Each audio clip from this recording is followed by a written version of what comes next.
اساتذہ کرام السلام علیکم، میں ہوں محسنہ مختار سنو مین پبلشرز کے چینل سے، اور آج کی اس ویڈیو میں ہم بات کریں گے نالج ویل اردو سیریز جو کہ پلے گروپ کے لیے ہے، اس کے صفحہ نمبر 5 کی۔ یہ دیکھیے، یہ ہے صفحہ نمبر 5، حروف کی سینڈ پیپر کے ذریعے پہچان۔ یہاں QR کوڈز بنے ہوئے ہیں۔ اس QR کوڈ کی مدد سے آپ ڈیٹیل لیسن پلان یعنی ایک مکمل لیسن پلان تک آپ پہنچ سکتے ہیں۔ اس کو اسکین کیجئے اور مکمل لیسن پلان حاصل کیجئے۔ سینڈ پیپر ایک ایسا مٹیریل ہے جو کہ تھوڑا سا ابھرا ہوا کھردرا پیپر ہوتا ہے۔ اس میں بچے جب اپنی انگلیوں کو موو کرتے ہیں تو وہ ایک آپ کہہ لیجیے ایک خاص احساس سے روشناس ہوتے ہیں، جس کی مدد سے وہ حرف کی فارمیشن کو، حرف کی بناوٹ کو اپنے ذہن میں بہت ڈیپلی انڈرسٹینڈ کرتے ہیں، اور ان کی پکچر جو ہے وہ ان کے ذہن میں بنتی ہے۔ زبان ہمارا ایک ایسا اللہ تعالیٰ کا دیا ہوا انعام ہے جس کی مدد سے ہم اپنی بات ایک دوسرے تک پہنچاتے ہیں، اور زبان دانی کی ہیرارکی یہ ہے کہ ہم سب سے پہلے حروف سکھاتے ہیں، پھر لفظ سکھاتے ہیں، اس کے بعد جملہ، اور پھر پیراگراف یا عبارت تک پہنچتے ہیں۔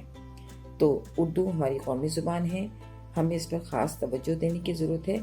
ریسرچ ثابت کرتی ہے کہ جو بھی بچے اپنی مادری زبان میں، اپنی قومی زبان میں جس طرح سے سیکھ سکتے ہیں، سب سے پہلے انہیں وہی زبان سکھانی چاہیے جتنی ان کی آپ کہہ لیجیے کہ ڈیپلی انڈرسٹینڈنگ اس زبان کے حوالے سے ہوگی، اتنا ہی وہ جلدی سیکھ سکیں گے، کیونکہ زبان جو ابتدائی بچپن میں جو زبان استعمال ہوتی ہے وہ بچوں کی ذہنی نشو و نما میں آپ سمجھ لیجیے کہ بن دی جاتی ہے۔ تو اس لیے بچوں کو سب سے پہلے اردو زبان جو ہے وہ بچوں کو سکھانی چاہیے، کوشش کرنی چاہیے کہ بچے اردو زبان کی اہمیت کو سمجھیں اور اس کو سیکھیں، کیونکہ ہمارے یہاں معاشرے میں اردو زبان جو ہے زیادہ مشکل لگتی ہے، بچوں کو سیکھنے میں مشکل پیش آتی ہے۔ اس کی وجہ اردو زبان نہیں، ہمارا سکھانے کا طریقہ ہے، ہمیں وہ ٹھیک کرنا ہے۔ تو سب سے پہلے اگر ہم صفحہ نمبر 5 کی بات کریں تو یہاں سینڈ پیپر کے ذریعے حروف کی پہچان ہے۔ جس بھی مطلب ہفتے میں آپ جو بھی حرف سکھا رہے ہوں، اس میں کوشش کیجئے کہ اس حرف پہ آپ زیادہ سے زیادہ بچوں کی انگلی کو موو کروائیے تاکہ وہ اس کی بناوٹ کو پہچان سکیں۔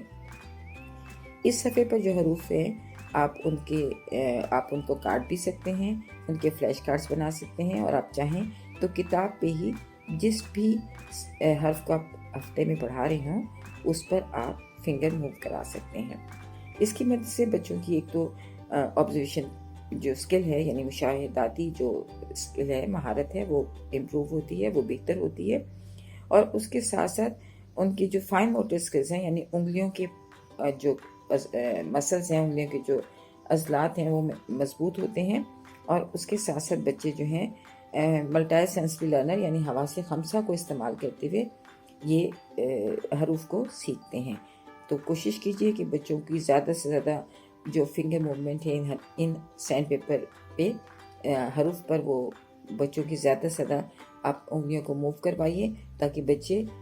حرف کی بناوٹ کو سیکھ سکیں۔ شکریہ۔